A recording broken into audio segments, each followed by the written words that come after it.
చివరికి ఇంటికి వెళ్ళేటప్పుడు జేబులో రూపాయి ఉన్నా లేకపోయినా ప్రొడ్యూసర్ ట్యాగ్ వేశారు కదా మనం ప్రొడ్యూసర్ అని చెప్పి ఒక మేక గాంభీర్యం అంటారు కదా, అది చేసేవాళ్ళే తప్ప ఇయర్లీ 250 ఫిలిమ్స్ రిలీజ్ అయితే 20-30 ఫిలిమ్స్.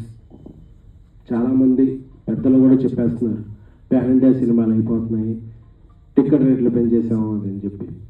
అది చిన్న నిర్మాతలకి మిడ్ రేంజ్ నిర్మాతలకి ఏం ఒత్తిచ్చు, మా కష్టాలు వేరు. అందుకే ఈ ప్రెస్ మీట్ ఈరోజు.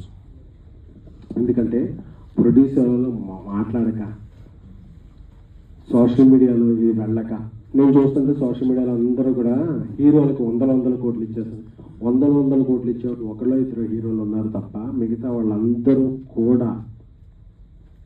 నేను ఇప్పుడు చెన్నై లవ్ స్టోరీ సినిమా చేస్తున్నాను. నా హీరో దగ్గరికి వెళ్ళి కిరణాపురంకి, బ్రదర్ మనకి ఇలా సిచ్యువేషన్ ఉంది, ఇలాగా మనం కొంచెం ఈ శాటిలైట్ ఓటీటీ ఇవన్నీ ఉన్నాయి కాబట్టి మనం ఇలా చేద్దామంటే, అన్న మంచి సినిమా చేస్తున్నాం, నాకు ఎలా అయినా ఓకే, మీరు బాగుండండి, మనం బాగుందాం అని నా హీరో నాకు ఇది ఇచ్చాడు.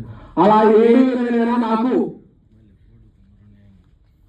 కొత్త పలికారా, నా వెంట నిలిచారా, మీరు అలా చస్తే చావండి, మాకు 30% ఇవ్వండి అంటే ఇది ఏం న్యాయం, ఏం ధర్మం, ఏ సమాజంలో మనం ఉన్నాం?